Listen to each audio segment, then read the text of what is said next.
Hello students, आज मैं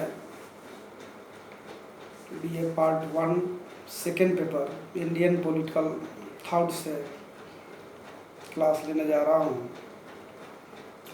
Indian political thought में इसके पहले मैंने कौटिल्य के राजतंत्र के विचार, किंगशिप का जो विचार है कौटिल्य द्वारा प्रस्तुत है, उसमें मैंने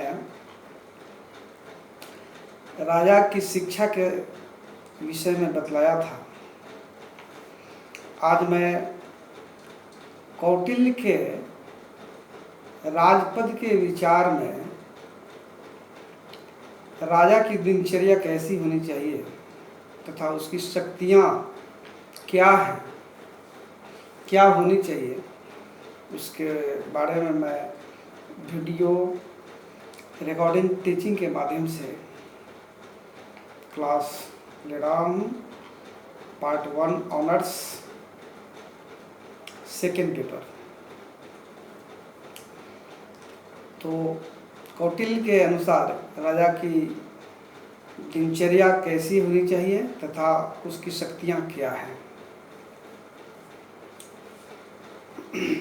कौटिल्य ने राजा को परामर्श दिया है कि वह अपने राजकीय कार्यों को सुचारू रूप से चलाने के लिए संपूर्ण दिन व रात के कार्यों को भली भांति वर्गीकृत व विभाजित कर लें। उन्होंने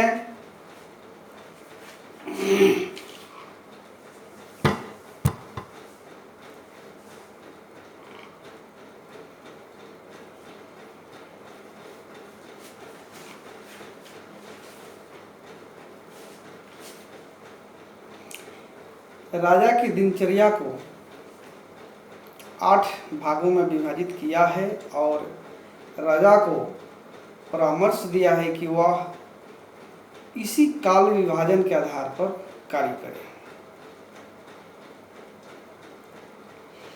कौटिल्य के अनुसार दिन रात को 24 घंटे के अनुसार यानी 16 भाग में बांटा गया है। प्रत्येक घड़ी की समयावधि 1.5 घंटे है। कौटिल्य ने रात्रि के समय राजा को भोग विलास, नृत्य व वादन आदि की प्रक्रिया से युक्त रखा है। कौटिल्य का राजा रात्रि में केवल 4 घंटे ही विश्राम करता है। राजा की दिनचर्या निम्नलिखित है। प्रथम घड़ी प्रजा की रक्षा व राजकीय आय और व्यय का निरीक्षण। द्वितीय घड़ी प्रजा के अभियोगों व समस्याओं को सुनना तथा ग्रामीण व नगरीय प्रशासन। तृतीय घड़ी स्नान, भोजन व स्वाध्याय। चतुर्थ घड़ी वित्त विभाग, कर विभाग आदि का निरीक्षण और संबंधित अधिकारियों की नियुक्ति, स्थानांतरण आदि। पांचवी घड़ी मंत्रियों और गुप्तचरों से मंत्रणा। छठी घड़ी राजा का स्वेच्छा से कार्य आदि। सातवीं घड़ी सेना संबंधी निरीक्षण। आठवीं घड़ी सेनापति के साथ युद्ध की तकनीकों, योजनाओं पर विचार विमर्श या अन्य विषयों पर मंत्रणा करना। शाम के समय हो जाने पर संध्या उपासना करनी चाहिए। दिन की तरह रात्रिचर्या का विधान भी कौटिल्य ने बतलाया है। राजा को रात्रिचर्या निम्नलिखित है। प्रथम घड़ी गुप्तचरों से दिन भर की कार्य योजना पर परामर्श। द्वितीय घड़ी स्नान, भोजन व स्वाध्याय। तृतीय घड़ी गायन, वादन, परिवारजनों व पत्नी के साथ समय व्यतीत करना। चौथी घड़ी शयन। पांचवी घड़ी शयन। छठी घड़ी शयन व विश्राम तथा भावी दिन के कार्यक्रमों पर विचार। सातवीं घड़ी गुप्तचरों से मंत्रणा, विभिन्न कार्यों व स्थानों हेतु उनकी नियुक्ति। 8वीं घड़ी आचार्यों, पुरोहितों आदि से धर्म संबंधी वार्तालाप, चिकित्सा, खानसामा, ज्योतिषी आदि से स्वास्थ्य, भोजन व व्यक्तिगत प्रश्नों पर चिंतन। कौटिल्य ने राजा को परामर्श दिया है कि वह दिनचर्या के 8वें भाग के बाद ईश्वर की आराधना भी करे। एक राजा को प्रातःकाल एक बछड़े सहित गाय की परिक्रमा करने के पश्चात ही दिनचर्या प्रारंभ करनी चाहिए और राजसभा में प्रवेश करना चाहिए। राजा को अपना जीवन एक त्यागी और निर्मोही की तरह व्यतीत करना चाहिए। राजा की दिनचर्या के बाद अब हम राजा की शक्तियाँ, पावर्स क्या हैं, उस पर प्रकाश डाल रहे हैं। कौटिल्य राजतंत्र का समर्थक है, अतः उसने राज सत्ता में केंद्रीकृत शासन एवं नियंत्रण को महत्व दिया है। कौटिल्य ने राजा की शक्तियों को 5-7 भागों में बांटा है, जो इस प्रकार है। पहला, संप्रभुता का प्रतीक।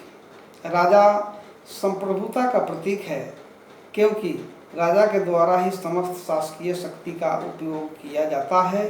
राजा वैधानिक, सामाजिक एवं नैतिक सत्ता का प्रतिनिधित्व करता है एवं उसकी शक्ति पर किसी प्रकार की वैधानिक सीमाएं एवं असमर्थताएं नहीं हैं, क्योंकि वह आंतरिक एवं बाह्य रूप से किसी अन्य शक्ति के प्रति उत्तरदायी नहीं है। राजा की शक्तियाँ अनंत एवं असीमित हैं। दूसरी जो शक्ति है राजा की, वह है कार्यपालिका शक्तियाँ। राजा शासन का केंद्र बिंदु होता है और वह राज्य की मंत्री परिषद और प्रशासन में प्रधानमंत्री, मंत्री, पुरोहित, राज्य के अन्य नागरिक, सैनिक, उच्च पदाधिकारी एवं अन्य कार्मिकों की नियुक्ति करता है। गुप्तचरों की नियुक्ति एवं उनके प्रतिवेदनों पर विचार विमर्श करना राजा का कर्तव्य है। और राज्य के अंतर्गत शांति और सुव्यवस्था बनाए रखने का उत्तरदायी है। राजा को इंद्र के समान प्रजा पर अनुग्रह और यम के समान दुष्टों का नाश करना है।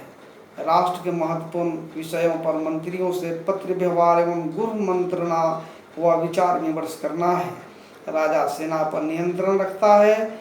विदेश नीति, कूटनीति एवं अन्य राष्ट्रों से मित्रतापूर्ण संबंध स्थापित करना व युद्ध का संचालन करना राजा का कर्तव्य है। राष्ट्र की अग्नि, बाढ़, महामारी, रोग, चूहे, सर्प, पिशाच आदि आकस्मिक संकटों से रक्षा करना राजा का कर्तव्य है। वह प्राकृतिक विपदाओं का सामना करता है तथा आपातकालीन व्यवस्था भी करता है। राजा का तीसरा जो अधिकार है, यानी तीसरी जो शक्ति है, वह विधायी शक्ति है।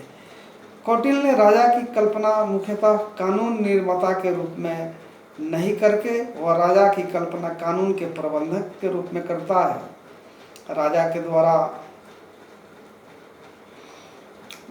विधियों अर्थात समाज व राज्य में प्रचलित परंपरागत कानून संहिता के आधार पर किया जाता है। राजा विधि का स्रोत है। वह धर्म, व्यवहार, चरित्र और राज्य शासन के आधार पर विधि संबंधी निर्णय करता है और कानून की व्याख्या करने का दायित्व एवं परंपरागत कानूनों को क्रियान्वित करने का उत्तरदायित्व भी राजा पर ही है। राजा की चौथी शक्तियाँ न्यायिक शक्तियाँ हैं। राजा दंडाधिकारी एवं दंड का प्रतीक है, क्योंकि कौटिल्य का राजा न्याय का मुख्य स्रोत एवं न्याय का अंतिम न्यायालय है। कौटिल्य के अनुसार राजा निम्नलिखित न्याय की स्थापना करता है। पहला, जनपद संधि न्यायालय, इनकी स्थापना प्रत्येक गांव के लिए की जाती है। दूसरा, संग्रहण न्यायालय, 10 गांव के एक समूह के लिए संग्रहण न्यायालय की स्थापना की जाती है। तीसरा, द्रोणमुख न्यायालय, 400 गांवों के लिए द्रोणमुख न्यायालय स्थापित किए जाते हैं। चौथा, स्थानीय न्यायालय, 800 गांवों के लिए स्थापित किया जाता है। राजा की पांचवी जो शक्ति है वह कल्याणकारी शक्ति है। कौटिल्य के अनुसार राजा का प्रथम कर्तव्य प्रजा का कल्याण करना है और उसे उत्तम पिता की भांति प्रजा को पुत्रवत समझना चाहिए एवं उनके कल्याण संबंधी कार्य स्थापित करने चाहिए। राजा के सुख में प्रजा का सुख है और प्रजा के हित में राजा का हित निहित है, क्योंकि कौटिल्य ने कहा भी है, प्रजा सुखे सुखम राज्ञः प्रजानां हिते हितम आत्मप्रियम हितम राज्ञः प्रज्ञानां तु प्रियम हितम। राजा के द्वारा निम्नलिखित लोक कल्याण संबंधी कार्य किए जाते हैं। संपूर्ण प्रजा हेतु जीविकोपार्जन के साधनों का नियमन करना, अस्पतालों का निर्माण करना, कृषि, पशुपालन, उद्योग, वाणिज्य, व्यापार आदि का विकास करना, विधवा, अनाथ, रोगियों एवं दुखियों, गरीबों की सहायता करना, ज्ञान की खोज में लगे आश्रम वासियों एवं विद्यार्थियों की रक्षा करना, विद्वानों का सम्मान करना एवं सहायता के रूप में उन्हें ब्रह्मदेव भूमि का वितरण करना, मनुष्यों के चारों उद्देश्यों यानी धर्म, अर्थ, काम व मोक्ष की सिद्धि में सहायता करना, भूमिहीन किसानों को कृषि योग्य भूमि का आवंटन करना, कृषि के विकास हेतु बांध बनवाना, धनिक वर्ग पर अतिरिक्त कर लगाकर धन एकत्रित करना तथा उस धन को गरीबों में वितरित करना तथा राज्य की कला एवं शिक्षा पर भी राजा को ध्यान देना चाहिए। छठी शक्तियाँ, युद्ध करना। कौटिल्य के अनुसार युद्ध करना राजा का प्रमुख कर्तव्य है, क्योंकि उसके राजनीतिक चिंतन व अर्थशास्त्र का केंद्र एक ऐसा विजिगीषु राजा है जिसका उद्देश्य निरंतर नई भूमि प्राप्त कर अपने क्षेत्र में वृद्धि करना है। अर्थात कौटिल्य का राजा साम्राज्यवादी व चक्रवर्ती है।